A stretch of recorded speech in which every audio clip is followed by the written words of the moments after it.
Dude, Overwatch is just a drug for me. When it comes to FPS titles, I'm rarely the MVP, but Overwatch knows that, and it lets me live in the limelight without even needing to aim my weapon, or shoot a gun at all for that matter. And I want to talk about one of the many reasons Overwatch makes me feel really great about playing it. There are a ton, let me tell you, but I want to focus on one today that really stands out to me. Overwatch's cast is eccentric, really weird, and absolutely genius in every way. I am feeling a rush of positive emotion. Each character has its own unique look and style to them, and they all blend together so well, to the point where each character is immediately identifiable. I need healing. Talking monkey that lived on the moon? That's Winston. Hi there. Mecha butler cowboy biker gang? That's Ash and Bob for you. Hello. And the Incredibles robot controlled by Monty Mole? Come on, it could only be Wrecking Ball. So these guys are all super unique looking, but how do these character designs affect gameplay? Well, aside from obvious points like you'd need to aim higher to shoot Doomfist and lower to shoot Torbjorn, when coupled with Overwatch's smart art style, they can do a lot more for the game and gameplay. So firstly, let's take a look at Overwatch's world building, and why its bright, Pixar-like style is a crucial part of the Overwatch experience. For one, it means that you don't need to squint at anything to make it out. Blizzard make a point to give different elements of the game very different color palettes, to make sure the player knows the difference between wall, floor, sky, and objective, though apparently everybody thinks the objective is invisible. I don't know why. And they do this separation really well. Look at the payload in Hollywood. For the majority of the map's journey, you escort a jet black limo through very brightly coloured sets. The limo, and Snob inside, Yeah, it's about time we got moving. stick out like a sore thumb compared to the nice white villas. Likewise, in the very much stone and wood castle of Eichenwald, or Eichenwald? Eichenwald? Never mind. The attackers push a magma-fueled, entirely steel battering ram.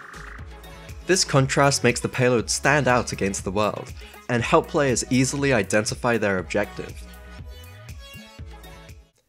As for the characters, it becomes a little more complicated than colour palettes and artistic style, though that does still make up quite a lot of it. It's a class-based shooter, and it's working with essentially almost 30 classes. At any point in time, there could be all 5 of your teammates, and then 6 enemies, and then your team's abilities, and then the enemy's attacks, and then there's the objective too, and then everybody's running and jumping and strafing about, and then some people are right in your face and others are eyeing you down a mile away, and it's a support tank meta, but somehow you're on a team with 4 DPS, and the only support on the team is Bridget, and they think they can supply decent healing for 5 other people, including D.Va, and nobody's playing the goddamn objective? That's a lot of things to think about at once, but you never really think about it all. You immediately somehow have a sixth sense for everything the game throws at you. But how? Well, the characters. At least, mostly the characters. There are some pretty standard techniques in the works here that are general multiplayer rules. For one, you're always on the blue team, and the red team is always outlined to let you know it's the red team's Roadhog, not your own. Attacks also follow this. Mei's Ice Wall is blue if it's an ally's, and it's red if it's an enemy's. It's pretty smart, right? With this mechanic, now we can differentiate between the teams. But how can I tell so vividly whether I'm shooting Widowmaker or Pharah? Well, that's where Overwatch starts to rise up and above other similar games. Do you remember Lawbreakers? Because I don't really remember it. For a solid 20 minutes, this game was the new Overwatch, according to every gaming outlet ever. But then, after everyone calmed down and actually played the game, they very quickly realized that A, it was kind of a very different game and shouldn't be compared to Overwatch, and B, the game didn't feel too good to play. I definitely agreed with that, but I could never put my finger on why.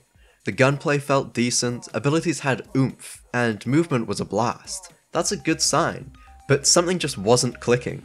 Then I turned on Overwatch and I realized exactly why. If you take a look at a busy scene in both these games side by side, you realize that one is able to telegraph information easily, and the other is a biotically enhanced, futuristic mess of who's that again? And just to clarify, Overwatch is the good one. I mean, that was obvious, right? Yeah. Overwatch's dumb yet awesome character designs mean they each have an iconic screen presence. From just a split second of gameplay, you can immediately see, oh, there's very clearly a Reinhardt, a Wrecking Ball, a Mercy healing the Wrecking Ball, and a Hanzo who's kinda flanking. In other class-based shooters, like Lawbreakers and Apex Legends, and I'm going to include this because I believe it's trying to be a class-based shooter just as much as it's trying to be a battle royale, you don't see an enemy and immediately become aware of the situation or what class or character the enemy actually is. You either need to get up close and personal, have a decent eye, or get attacked by a specific ability. In other words, to get information preemptively, you need to squint at the screen when you shouldn't. And that's always a bad thing.